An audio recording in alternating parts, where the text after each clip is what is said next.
So speeches and presentations were always the most anxiety-inducing thing for me to do when it came to schoolwork or really anything in life. I just did not enjoy it. It was always like the big bad guy in my head. I didn't understand why it was really important. But it turns out it's really not that bad. As long as you practice and so on and so forth, you're pretty good. So I believe that practice is absolute. Mindset is key. The main points I'm going to be going over today is why practice is absolutely needed, and coming in with a positive mindset is also a very good skill to have, and it translates well into a good speech.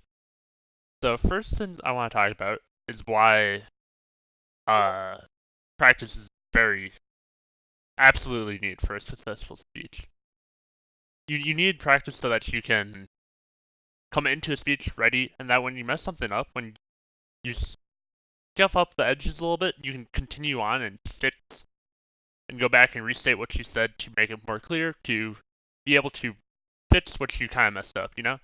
And that I feel like that demonstrates what makes a good speech from a bad speech is if you just go on from a bad point that made absolutely no sense, it's gonna leave people wondering what that was. And then next thing I'm gonna go on about is why a positive mental going into with the right mindset is very necessary. If you go into a speech with a negative mentality and you're like, you don't want to do it, you think it's not going to go well, then the speech isn't going to go well. If you go in with a positive or confident mentality, you're going to do better. You kind of project what you're thinking onto the audience, and that's one of the biggest strengths to have. If you think you're going to do bad, then you're going to do bad. If you think you're going to do good, you're going to do good, and the audience is also going to think that you did good.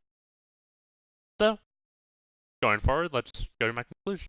What you learn in speech class allows you to go into the world confident that you can get your points across to an audience or a meeting or whoever you have to talk to because you understand what you need to do. And then practice is absolute, mindset is key. And practice is absolutely needed, as I pointed out. And coming in with a positive mindset on top of that is what will make a good speech. With all that being said, the fundamentals of public speaking are important because you can use those fundamentals in many professions and translate them into your professional life and become a better person.